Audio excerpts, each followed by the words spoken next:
개그맨 유세윤 씨의 거짓말이라는 책에는 이런 내용이 있습니다. 행복은 없어. 그냥 기분 좋게 살아. 난 오늘 점심에 맛있는 라면을 먹어서 참 기분이 좋아. 그래서 오늘은 기분 좋은 날로 할 거야. 라는 내용이죠. 유세윤 씨의 글처럼 꼭 무엇인가 좋은 일이 있어야, 특정한 이벤트가 있어야 행복한 것은 아닐 겁니다.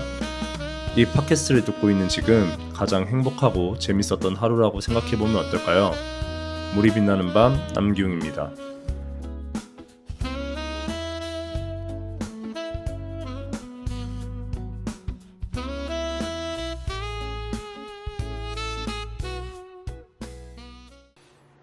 유세윤 씨의 글을 보면 정말 단순하죠. 오늘은 기분 좋은 날로 할 거야 라는 그냥 본인이 약간 선언을 하는데, 오늘 다들 좀 어떤 하루를 보내셨나요? 저는 오늘 나름 만족한 하루를 보낸 것 같습니다. 뭐 특별한 이벤트는 없었지만 새벽에 일어나서 뛰었고, 더운 날에도 시원한 수영장에서 일할 수 있었고, 퇴근 후에 피곤하지만 스스로를 다독거려서 또 웨이트를 했고, 그리고 귀찮지만 맛있는 저녁을 만들어서 아내와 같이 저녁을 먹었다는, 나름대로 의미 있는 하루를 좀 보낸 것 같습니다.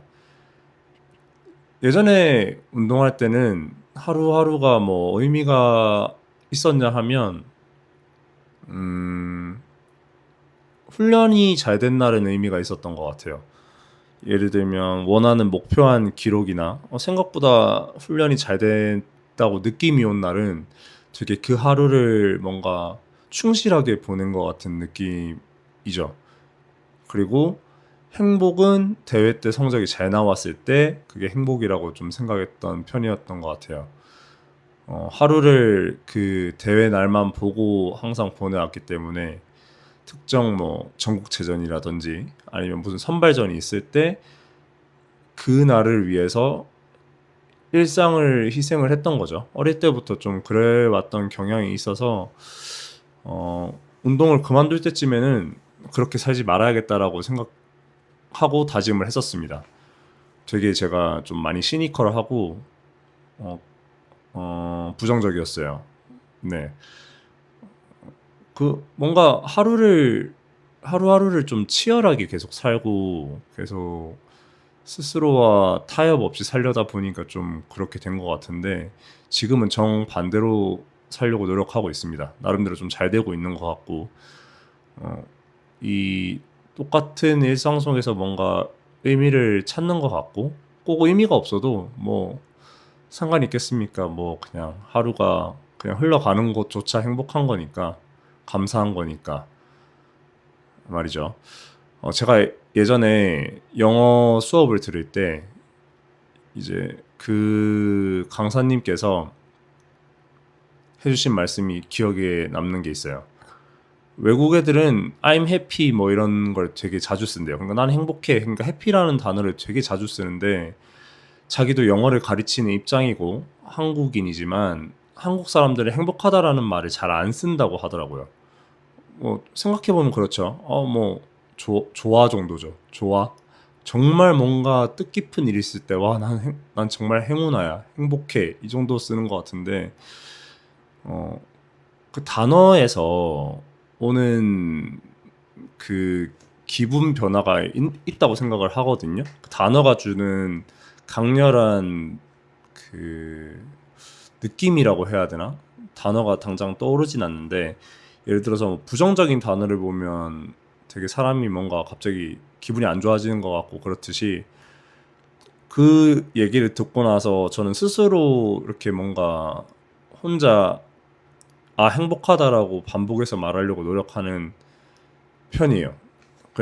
자주 좀 그렇게 말하려고 하고, 그냥 맛있는 음식을 먹어도 행복하다, 최대한 입 밖으로 뭔가 잘 안 떨어지는 것 같아요. 한국인들 다 그런 거겠죠. 다들 막 행복하다라고 하면 뭔가 낯간지럽고 되게 뭐 저런 걸로 행복하냐 이렇게 좀 느낄 수 있는데, 저는 좀 그러려고 하는데 쉽지는 않습니다. 철학자 중에 비트겐슈타인이라는 사람이 내 언어의 한계는 내 세계의 한계다라고 했잖아요. 그게 결국에는 내가 쓸 수 있는 단어나 뭐 말이 그 표현할 수 있는 한계랑 그 생각의 한계라는 뜻이 되는 거죠. 예를 들면 어, 행복하다라는 단어만 알게 되면 사실 그 의미에 대한 이해가 완전히 있고 그 단어밖에 모른다고 했을 때 행복하다라고밖에 표현을 못 하겠죠. 만약에 불행하다라는 단어만 알면 좋은 일이 있을 때도 당연히 난 불행해라고 하니까 결국엔 내 세계의 한계를 그렇게 긋게 되는 거니까요. 그러니까 뭐 단순하게 어 긍정적인 쪽으로는 계속 그 언어의 한계를 없애는 게 좋은 것 같고 부정적인 쪽으로는 줄여가는 게 좋은 것 같습니다. 정말 쉽진 않지만 그러려고 노력하면 좋은 것 같아요. 그 예전에는 부정적인 감정도 곧 나에게 에너지가 온다라고 많이 생각을 했어요. 그럼 뭐 그것도 틀린 말은 아니지만 뭐 불안이나 부정이 내가 뭔가 도전을 하거나 이겨낼 수 있는 원동력이 되기도 하지만 수영을 한 20년 정도 하면서 느꼈던 거는 원동력이 되지만 그게 꼭 약간 독이더라고요. 독. 그러니까 독도 잘 쓰면 약이 되듯이 그러니까 적당하게 써야 되는데 그걸 가지고 그러니까 뭔가 부정적인 감정을 가지고 에너지원이 돼버리면 그 원동력이 끊어졌을 때 스스로에게 힘이 아니라 독이 되더라고요. 결국에는 갉아먹게 되고 스스로를 중독시켜서 결국엔 파멸로 갈 수도 있겠다라는 생각을 하게 됐습니다. 그래서 제가 어느 순간부터는 되게 긍정적이고 좀 행복하게 살려고 그냥 행복한 바보가 낫다라고 생각을 하고 그렇게 살려고 하고 있죠. 넷플릭스에서 라스트 찬스 더 대학이라는 콘텐츠를 보신 적 있으신가요? 저는 그러니까 미식축구를 봤었는데 거기에 이제 친구들이 미국은 철저한 자본주의의 스포츠 세계이기 때문에 한국처럼 뭐 유망주들을 지원해주고 이런 시스템이 아니더라고요. 뭐 알고 있었지만 더 심한 완전 자본주의의 끝인데 그 친구들이 대학교에 진학을 해서 1군 리그가 아닌 2군 리그에서 하는 친구들이거든요.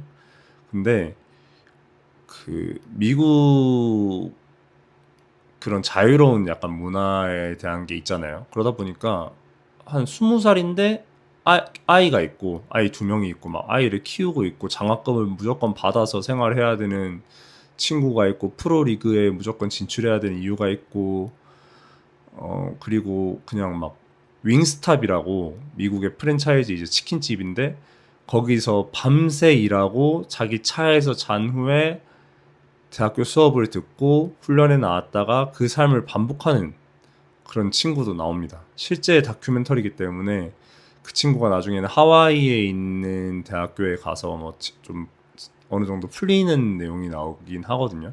저는 그런 걸 보면서 아 그래도 난 정말 부정적이게 생각했지만 그래도 편하게 운동했구나 저들에 비해서. 그리고 그 농구 편도 있거든요. 거기 보면 그 감독님이 갱 출신이에요. 깡패 출신인데 그러니까 방황을 하다가 기독교에 완전히 이렇게 깨달음이라고 하기에는 그렇고 뭔가 믿음을 얻게 되고 그렇게 하면서 갱생해서 코치로 되게 열심히 살아요. 그 되게 열정적인 사람인데 문제 아들이 좀 많아요. 막 교도소에도 갔다 왔다가 이제 한 번만 더 아웃이 되면 뭐 아예 프로리그도 못 갈 수도 있는 프로리그에 갈 만한 실력이지만 뭔가 약물 중독이었거나 막 이런 친구들이 나오는데 막 기도하고 이런 장면이 나오거든요. 그런 친구들을 위해서. 근데 그런 걸 보면서 스포츠에 대해서 좀 더 생각을 해봤던 것 같아요. 의미에 대해서. 누군가는 그런 분들이 있거든요. 이게 마스터즈라도 되게 막 그 남들이 눈살 찌푸려질 정도로 막 강요하고 막 이러신 분들이 있고 즐겁게 하시는 분들이 있고 딱 그 중간을 타시는 분들도 있고 목표도 있고 즐거움도 있고 그런 게 있는데 저는 스포츠의 그 기능은 즐거움과 약간의 긴장이라고 생각합니다. 내가 못했던 거에 대한 도전 의식이라든지 아까 뭔가 그러니까 일상에서 지루함이라는 게 스포츠를 통해서 해소를 하고 그리고 거기서도 행복을 얻고 그런 게 저는 좀 하나의 스포츠의 순기능이라고 생각합니다. 기회가 되면 한번 보세요. 뭐 그렇게 머리를 싸매고 볼 내용은 아니고 그냥 가볍게 보면 아 저런 친구들 그리고 청소년기를 넘어서 대학생인데도 철없이 행동하는 친구들도 많이 나오거든요. 막 감독님한테 반항하고 그러면서 코로나 시기가 찾아와서 결승전을 못 가는데 거기서 힘들어하는 모습도 보고 그게 저는 좀 뭔가 와닿았어요. 한국에서는 사실 그렇게까지 힘들게 운동하는 친구들은 별로 많이 보진 못했거든요. 근데 그런 걸 보면서 아 저렇게까지 해서 저게 헝그리 정신인가? 라는 생각을 했습니다. 꼭 그렇게까지는 운동할 필요는 없다고는 생각은 하는데 그냥 그걸 보면서 그냥 와닿았던 장면들도 있고 막 진짜 힘들어하고 반항하고 저도 반항한 적 있죠 당연히 코치들의 말이 다 좋게 들리진 않으니까 그런 걸 보면서 많은 걸 느끼고 재밌게 봤습니다. 그래서 농구 편은 한 2번 본 것 같아요. 농구 편은 2번 보고 그래서 넷플릭스에는 참 스포츠 다큐가 참 많은데 풋볼 그러니까 미식축구에 관한 것도 꽤 올라오거든요. 뭐 쿼터백이라든지 러닝백이라든지 그런 게 나오는데 거기 그런 걸 보면 간접적으로 제 선수 때 느낌이나 뭐 그렇게 프로리그까진 가보진 않았지만 당연히 그런 감정들이 올라옵니다. 이제 정말 날이 더운 것 같거든요. 이번 주부터 갑자기 그 알림으로 폭염이니까 뭐 실내에서 있어라 물을 충분히 마셔라라고 알림이 울리더라고요. 제가 대표팀 때 그 냉장고에 항상 콜라캔으로 엄청 채워놨었어요. 그 30캔짜리 시키면 오는 그런 거를 뚱캔으로 막 채워놓고 훈련 끝나면 마시고 했는데 그 정도의 이제 더위가 오는 것 같습니다. 더울 때는 수영장 물도 빨리 더워지죠. 네, 그럴 때는 그냥 짧고 강하게 운동하고 빨리 빠져도 되고 물이 빨리 더워지니까 너무 무리하진 않는 게 이게 실제로 물에서는 땀을 많이 안 흘린다고 생각하실 수 있는데 땀을 진짜 많이 흘린다고 하더라고요. 오히려 수분이 더 빠져나가는 구조기 때문에 땀을 진짜 많이 흘린다고 하니까 운동을 좀 많이 하시는 분들 뭐 철인 3종을 하거나 수영 장거리를 하시는 분들은 꼭 수분 보충을 하셔야 합니다. 그냥 맹물을 마시는 게 아니라 1시간 이하의 운동에서는 그냥 일반 물을 마시고 1시간 이상부터는 이온 음료를 마셔주시면 좋습니다. 오늘은 제 글이 아니라 제가 좀 힘들 때 보거나 읽는 그러니까 뭔가 도전을 해야 되는데 머뭇거려지거나 포기하고 싶을 때 그 보는 영상이 있거든요. 그 영국의 배우 베네딕트 컴버배치가 연설을 하는 건데 그 사람이 쓴 건 아니고 미국의 개념 미술가 솔 루이시라는 사람이 동료 에바에세라는 사람한테 보낸 이제 격려의 편지의 내용입니다. 이제 그걸 베네딕트 컴버배치가 되게 감정을 실어서 읽는데 유튜브에 저스트 두 베네딕트 컴버배치 저스트 두라고 치면 그 사람이 읽는 걸 해석을 한 게 있거든요. 그걸 한번 보시면 좋을 것 같고 오늘은 이 내용을 제가 그냥 한번 읽어 드릴게요. 뭐 제가 연설을 할 건 아니고 그리고 이 사진을 제가 같이 올릴게요. 이 영상을 보실 수 있으면 이 사람이 쓴 그 글을 엄청 강렬하게 써놨거든요.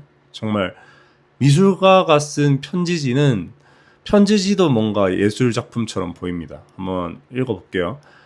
가끔은 온 세상에 엿먹어라고 말하는 법을 배워야 해. 넌 그럴 자격이 충분하니까. 그냥 생각하고, 걱정하고, 뒤돌아보고, 의심하고, 두려워하고, 상처받고, 어떤 쉬운 탈출구만 바라보고, 발버둥 치고, 움켜쥐려고 하고, 혼란스러워하는 것 좀 전부 그만둬.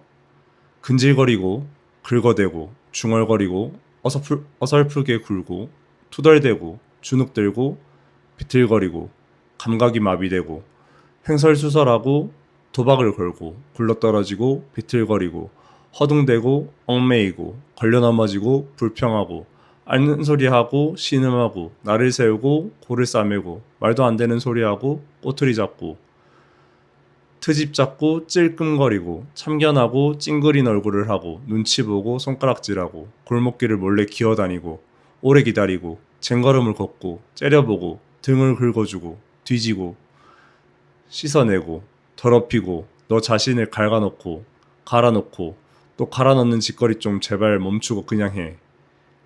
왜 직접 네가 생각하는 멋지지 않은 것들을 만들지 않니? 너만의 것들을 만들어봐. 너만의 세상을 만들라고. 만약 두려움이 있다면 그 두려움이 널 위해 일하게 만들어. 네 두려움과 불안을 직접 그리고 칠해봐. 그리고 삶의 목적이나 방식을 결정하는 것 같은 거대하고 깊은 문제들에 대해 걱정하는 것 좀 멈추렴. 어떤 불가능한 결말에 대한 일관된 접근 방식이라든지 혹은 이 행위 자체가 멍청하고 바보 같다는 생각조차도 말이야. 생각 없는 몰입으로 그냥 해. 내 머릿속에 있는 것들을 그냥 저지를 수 있는 자신감만 있다면 훨씬 좋을 거야. 넌 무언가를 해야 해. 넌 세상을 책임질 필요가 없어. 오직 네 작품에만 책임이 있을 뿐이야. 그러니 그냥 해. 네 작업이 미리 정해진 어떤 아이디어나 형태, 취향에 부합해야 된다고 생각하지 마. 네가 원하는 건 무엇이든 될 수 있어. 또한 내 작업을 누구에게도, 심지어 너 자신에게도 정당화할 필요는 없다는 걸 알아야 해. 그리고 네 능력을 믿어야 해. 내 생각엔 그래. 그러니 네가 할 수 있는 가장 터무니없는 일들을 시도해봐. 네 자신을 깜짝 놀라게 만들어 버려. 넌 무엇이든 할 수 있는 능력을 네 안에 가지고 있어. 이렇게 썼습니다. 이거를 제가 이렇게 그냥 읽기만 해서 그렇지 실제로 그 배우가 연설하는 걸 보면 뭔가 끌어오르는 듯한 걸 느끼거든요. 배우가 하는 건 좀 다르더라고요. 근데 이걸 보다 보면 좀 공감이 되죠. 제가 근질거리고부터 막 갈아놓고까지 엄청 그 불평에 대한 걸, 그러니까 부정적인 단어들로 다 읽었는데 실제로 그렇게 써져 있다는 얘기고, 우리가 뭔가 하기 싫을 때 이런 모든 과정을 다 겪잖아요. 그리고 핑계 대고 스스로한테 난 뭐 이런 것 때문에 안 할 이유를 자꾸 만들어내죠. 할 이유를 자꾸 없애버리고, 그리고 돌이켜 보면 대회 같은 경우, 그러니까 수영 대회를 뛰었을 때 진짜 성공한 대회 같은 경우는 그냥 합니다. 근데 망한 대회는 생각이 많아져요. 대회 와중에도 저 선수는 왜 이렇게 빠르지? 내 영법이 맞나? 이렇게 가는데 잘한 대회는 끝나고 나면 생각이 잘 나지 않습니다. 부분적인 것만 나고. 그러니까 그냥 하는 거예요. 그냥 무슨 일이든 일단 그냥 하는 거죠. 가끔씩 그 지인들이 저한테 물어보거든요. 어떻게 그렇게 좀 꾸준히 하냐, 뭘 하면. 저는 작심삼일은 아니고 한 작심 6달 정도는 하거든요. 6달 후에 그만두더라도. 근데 저는 그냥 하는 편이에요. 관성적으로 일하는 거에 대해서, 그러니까 일에 대해서는 항상 경계를 하거든요. 습관적으로 하는 거에 대해서 계속 경계를 해서 공부를 하고 계속 업데이트를 하는 편인데, 일단 뭔가 운동에 대한 부분이라든지, 그러니까 뭔가 실행에 대한 부분은 그냥 하려고 합니다. 그러니까 아침에 눈을 떠서 졸려 죽겠지만 루틴대로 움직이고 운동화끈을 묶고 달리기를 뛰러 나가는 것까지는 그냥 해요. 그리고 출근해서 루틴대로 내가 해야 될 일은 일단 합니다. 그냥 그 디테일한 거에 대해서는, 진행을 하는 부분에 대해서는 경계를 상당히 하면서 관성적으로 하지 않으려고 하지만, 일단 시작하고 제가 새로운 도전은 일단 하려고 합니다. 그래서 여기서 제가 읽었지만, 제가 뭐 세상을 책임질 일이 있는 것도 아니고 대통령도 아니고 뭐 어디 책임이 있는 자리도 아니기 때문에 저는 제 자신한테만 책임을 지고, 그래서 그냥 최선을 다하려고 합니다. 스스로한테 깜짝 놀라신 적 있으신가요? 저는 가끔씩은 느꼈었던 것 같은데, 수영을 할 때. 그러니까 이런 기록까지 내가 낼 수 있다고? 이런 훈련을 이겨낼 수 있다고 하는데, 커가면서 점점 없어지는 것 같아요. 도전에 대한 게 두려워지고. 근데 저는 나이 불문하고 뭔가 할 수 있는 능력은 있다고 생각합니다. 예전에 어디서 글을 봤는데, 어, 이렇게 AI가 뭔가 활성화되고, 그리고 이렇게 물질적 풍요가 있을 때는 이제 사람들이 모두 예술가처럼 일을 해야 된다고 생각하더라고요. 그러니까 일에 대한 태도가 나만의 뭔가 작품을 만들어낸다고 생각을 하거나, 아니면 일이 재미없으면 예술가처럼 뭔가 내가 하나를 창조적으로 하는 거죠. 예를 들면 운동이라고 하면 운동 그 자체를 나의 예술로 만드는 거예요. 그러니까 예술가들 보면 약간 자기만의 약간 세계가 있잖아요. 그런 세계를 만들어 보는 거죠. 저는 그런 것처럼 이렇게 그냥 해보고, 그리고 도전하는 것도 좋다고 생각합니다. 어쨌든 제가 힘들 때마다 이걸 보면서, 그래 그냥 하면 되지, 뭘 자꾸 눈치 보고 평가를 두려워하고 남을 보고, 다른 동네만 가도 날 모를 거고, 다른 동네도 아니에요. 그냥 아파트 안에만 들어와도 나를 모르는데 뭘 그렇게 나를 알아본다고 눈치 보고 하지라는 생각을 하고 삽니다. 그래서 많이 이걸 보면서 도움을 받았고, 그냥 일단 하는 편이라고 생각합니다. 그리고 그냥 하면 열심히 하게 되니까. 예. 제가 오늘은 오프닝 멘트를 막 썼다 지웠다를 엄청 많이 했거든요. 결국엔 되게 심플하게 썼는데, 오프닝 멘트 자체가 고민이 많이 됐어요. 쉽지 않더라고요. 그냥 늘 쓰면서 이런 내용을 쓰면 그래도 좀 괜찮겠다. 재밌는 오프닝이 되겠다. 아니면 사람들이 약간 그런 거 있잖아요. 오그라들어라든지, 아니면 그냥 약간 저런 말도 잘하네라고 생각하지만, 다들 속으로는 한 번씩 생각해요. 저 말도 맞지 않나? 저도 그렇거든요. 겉으로는 이상해 뭐 그렇지만, 속으로는 약간 느끼는 것도 있기 때문에 그런 걸 항상 해보려고 하는데, 오늘은 되게 심플하게 해봤습니다. 그거 쓴다고 한 1시간 걸렸네요. 지금 오늘은 제가 녹음을 6월 30일, 6월의 마지막이네요. 이제 7월이 시작되는데 벌써 2026년의 절반 이상이 지났습니다. 더운 여름 이제 좀 시원하게 보낼 수 있도록 수영장에 자주 가시고, 그리고 덥지 않게 잘 보내시면 좋겠습니다. 수분 보충 잘 하시고 다음 주에 뵙도록 할게요. 안녕히 계세요.